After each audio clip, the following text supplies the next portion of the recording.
Hello dears, എല്ലാവർക്കും പുതിയൊരു വീഡിയോയിലേക്ക് സ്വാഗതം. ഞാൻ വീഡിയോ ഇട്ടിട്ട് കുറേ നാളായി. നാട്ടിലൊക്കെ ആയിരുന്നുകൊണ്ട് വെക്കേഷനൊക്കെ ആയിരുന്നുകൊണ്ട് കുറച്ച് ബിസി ആയിപ്പോയി കേട്ടോ. ടൈം കിട്ടിയിട്ടില്ല. അതുകൊണ്ടാണ് ഇന്ന് നമുക്ക് ഒരു കുക്കിംഗ് വീഡിയോ ആണ്. കുറേ നാളുകൾക്ക് ശേഷമാണ് ഞാൻ കുക്കിംഗ് വീഡിയോ ചെയ്യുന്നത്.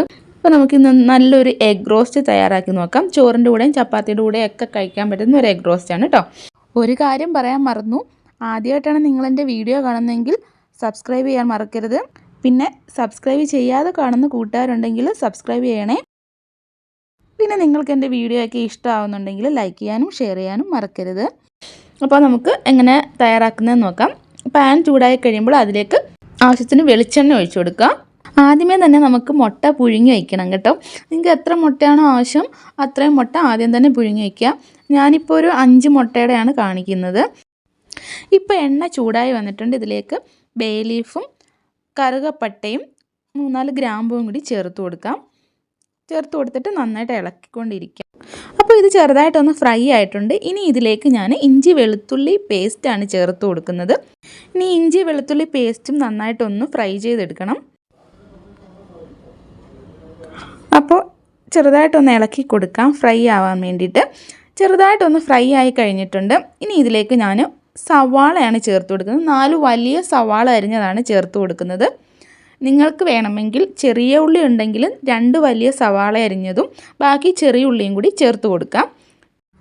ഇനി ഉള്ളിയൊക്കെ നന്നായിട്ടൊന്ന് വഴറ്റിയെടുക്കണം. അപ്പോൾ ഇത് ചെറുതായിട്ടൊന്ന് ഇളക്കി കൊടുക്കാം. നന്നായിട്ടൊന്ന് ഇളക്കിയിട്ട് അതിലേക്ക് നമുക്ക് പച്ചമുളകും കൂടി ആഡ് ചെയ്ത് കൊടുക്കാം. ഞാൻ 3 പച്ചമുളക്, വലിയ പച്ചമുളക് അരിഞ്ഞത് ഇട്ട് കൊടുക്കുന്നുണ്ട്. നിങ്ങൾക്ക് എരിവിനനുസരിച്ച് ഇട്ട് കൊടുക്കാം. ഇനി ഇതിലേക്ക് കറിവേപ്പില ചേർത്ത് കൊടുക്കാം. ഇതെല്ലാം കൂടി ചേർത്തിട്ട് നന്നായിട്ട് ഫ്രൈ ചെയ്തെടുക്കണം. ഉള്ളി നന്നായിട്ട് വഴണ്ട് വരണം. ഇതിനായിട്ട് നമുക്ക് ഉപ്പ് ചേർത്ത് കൊടുക്കാം. ഉപ്പിട്ട് കൊടുത്താൽ ഉള്ളി വേഗം ഫ്രൈ ആയി കിട്ടും. കുറച്ച് നേരം ഇങ്ങനെ ഇളക്കിക്കൊണ്ടിരിക്കണം. ഇടയ്ക്ക് വേണമെങ്കിൽ നമുക്കൊന്ന് അടച്ച് വെച്ചും കൂടി വേവിക്കാം. ഇപ്പോൾ ഉള്ളിയൊക്കെ നല്ല ബ്രൗൺ കളറായിട്ട് വന്നിട്ടുണ്ട്. നന്നായിട്ട് ഫ്രൈ ആയിട്ട് കിട്ടിയിട്ടുണ്ട്. ഇനി ഇതിലേക്ക് നമുക്ക് പൊടികൾ ചേർത്ത് കൊടുക്കാം. ആദ്യം ഞാൻ ചേർക്കുന്നത് മുളക് പൊടിയാണ്. അതുകൊണ്ട് തന്നെ 2 ടേബിൾ സ്പൂൺ മുളക് പൊടിയാണ് ഞാൻ ചേർത്ത് കൊടുക്കുന്നത്. എരിവുള്ളതാണെങ്കിൽ 1 ടേബിൾ സ്പൂൺ ചേർത്ത് കൊടുത്താൽ മതിയാകും. പിന്നെ ഇതിലേക്ക് ചേർക്കുന്നത് ഒരു 1/2 ടീസ്പൂൺ കുരുമുളക് പൊടിയാണ്.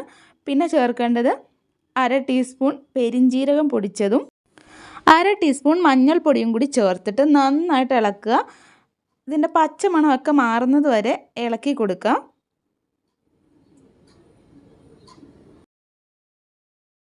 അപ്പോൾ ഇതിൻ്റെ പച്ചമണമൊക്കെ ഒന്ന് മാറിക്കഴിയുമ്പോഴത്തേക്കും നമുക്കൊരു മൂടി വെച്ചിട്ട് ഇതൊന്ന് അടച്ച് വയ്ക്കാം.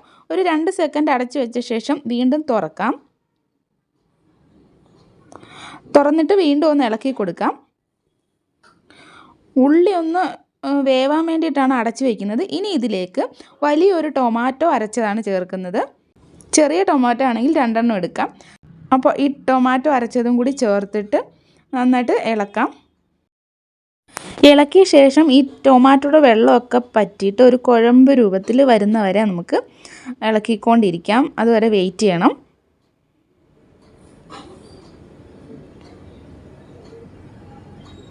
ഇനി ഇതിലേക്ക് ആവശ്യത്തിന് ഉപ്പും കൂടി ചേർത്ത് കൊടുക്കാം. ഇപ്പോൾ കണ്ടില്ലേ, അതിൻ്റെ വെള്ളമെല്ലാം പറ്റി നല്ല കുഴമ്പ് രൂപത്തിൽ വന്നിട്ടുണ്ട്.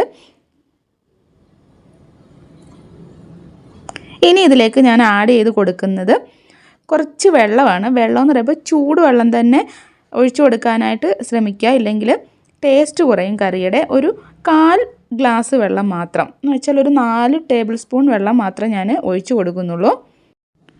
ഇനി ഇത് നന്നായിട്ടൊന്ന് ഇളക്കി ഒന്ന് മിക്സ് ചെയ്തെടുക്കാം. വെള്ളമൊക്കെ ഒന്ന് പറ്റി നന്നായിട്ടൊന്ന് മിക്സായി വരും. ഇതുപോലെ മിക്സായി വന്നു കഴിയുമ്പോൾ നമുക്കിതിലേക്ക് നേരത്തെ പുഴുങ്ങി വെച്ചിരിക്കുന്ന മുട്ട ചേർത്ത് കൊടുക്കാം. ഞാനൊരു 5 മുട്ടയാണ് ചേർത്ത് കൊടുക്കുന്നത്.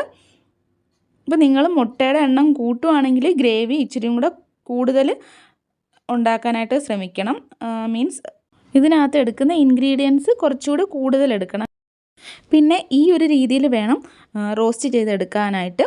വെള്ളമൊന്നും അധികം ഒഴിക്കരുത്. അപ്പോൾ മുട്ടയെല്ലാം വെച്ച് കഴിഞ്ഞ ശേഷം നമ്മൾ ഇത് നന്നായിട്ട് മിക്സ് ചെയ്തെടുക്കണം. മിക്സ് ചെയ്തെടുക്കുമ്പോൾ സൂക്ഷിക്കുക, ഒരുപാടിട്ട് ഇളക്കിയിട്ട് മുട്ട ഉടഞ്ഞു പോകരുത്. അതുകൊണ്ട് പെയ്യെ ഒന്ന് മിക്സ് ചെയ്തെടുക്കാം. നമുക്ക് ആ ഗ്രേവി എല്ലാം മുട്ടയുടെ പുറത്തോട്ട് ഇങ്ങനെ കോരി വെച്ചിട്ട് മിക്സ് ചെയ്തെടുക്കാം. അപ്പോൾ ഞാനിതൊന്ന് മിക്സ് ചെയ്തെടുക്കട്ടെ. അപ്പോൾ ഞാൻ ദാണ്ട് ഈ രീതിയിൽ മിക്സ് ചെയ്തെടുത്തിട്ടുണ്ട്. ഇനി നമുക്കിതിലേക്ക് കുറച്ച് മല്ലിയില കൂടി ചേർത്ത് കൊടുക്കാം. ഓപ്ഷണലാണ്, ഇഷ്ടം ഉള്ളവർക്ക് മല്ലിയില ചേർത്ത് കൊടുക്കാം. ഇത് ഞാനിപ്പോൾ ഒരു പ്ലേറ്റിലോട്ട് മാറ്റിയിട്ടുണ്ട്. അപ്പോൾ സെർവ് ചെയ്യുന്നതിന് മുന്നേ ആയിട്ട് നമ്മൾ കുറച്ച് സവാള ഇങ്ങനെ റൗണ്ടിൽ അരിഞ്ഞിട്ട് ചേർത്ത് കൊടുക്കുകയാണെങ്കിൽ കാണാനും ഒരു ഭംഗിയുണ്ടാവും, കഴിക്കാനും നല്ല ടേസ്റ്റാണ്. അപ്പോൾ ആ സവാളയും കൂടി കഴിക്കാം. അപ്പോൾ എല്ലാവരും ട്രൈ ചെയ്ത് നോക്കുക. Bye bye.